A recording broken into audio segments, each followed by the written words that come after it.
Bismillahirrahmanirrahim. Assalamualaikum warahmatullahi wabarakatuh. Salam Om Swastiastu, Nama Budaya, Salam Kebajikan. Perkenalkan, nama saya Mawar dengan NIM A321-22011 dari kelas A. Untuk memenuhi tugas mata kuliah Sistem Pemerintahan Daerah, di sini saya akan memaparkan tugas mengenai pertanyaan diskusi dari kelompok 5, 6, dan 7. Pertanyaan yang pertama yaitu bagaimana keuangan daerah dapat dioptimalkan untuk mendukung pembangunan ekonomi lokal. Sementara yang kita ketahui keuangan daerah biasanya diambil alih oleh pemerintah pusat seperti pertambangan dan sebagainya. Jawabannya yaitu meskipun sektor-sektor strategis seperti pertambangan dikelola oleh pemerintah pusat, pemerintah daerah dapat mengoptimalkan keuangan melalui intensifikasi pajak daerah, efisiensi belanja APBD, dan pengembangan sektor produktif lokal seperti UMKM. Selain itu, digitalisasi transaksi keuangan daerah juga dapat meningkatkan transparansi dan efisiensi anggaran, yang pada akhirnya mendukung pertumbuhan ekonomi lokal. Pertanyaan yang kedua yaitu, tata kelola seperti apa dan bagaimana caranya, dan menjamin tata kelola yang baik bisa meningkatkan kepercayaan serta efektivitas pemerintah desa dan yang menerapkan prinsip-prinsip good governance seperti transparansi, akuntabilitas, dan partisipasi masyarakat, serta efisiensi dapat meningkatkan kepercayaan warga.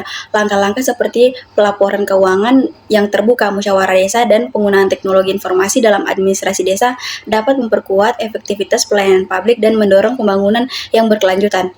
Pertanyaan yang ketiga yaitu apa dampak positif dari adanya kerjasama antar pemerintah daerah terhadap pembangunan daerah?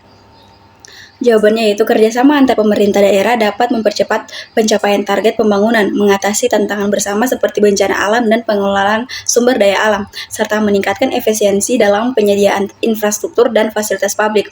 Kolaborasi ini juga memungkinkan daerah untuk saling berbagi sumber daya dan keahlian, yang pada akhirnya meningkatkan kesejahteraan masyarakat.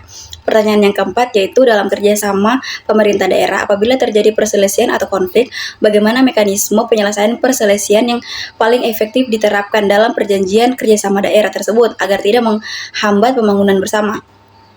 Apabila terjadi perselisihan dalam kerjasama antar pemerintah daerah, penyelesaian pertama dilakukan melalui musyawarah dan mufakat.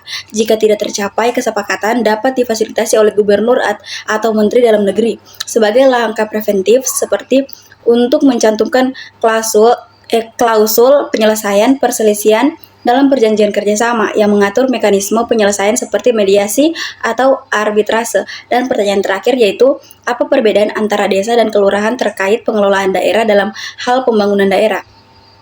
Jawabannya yaitu, desa memiliki otonomi dalam pengelolaan wilayahnya, termasuk hak untuk mengatur dan mengurus kepentingan masyarakat setempat berdasarkan prakarsa masyarakat, hak asal-usul dan atau hak tradisional. Kepala desa dipilih langsung oleh masyarakat dan memiliki kewenangan lebih luas dalam pengelolaan pembangunan. Sebaliknya, kelurahan dipimpin oleh lurah yang merupakan pegawai negeri sipil yang ditunjuk oleh bupati atau wali kota dengan kewenangan yang lebih terbatas dan pengelolaan yang lebih terpusat. Sekian dari saya. Wassalamualaikum warahmatullahi wabarakatuh.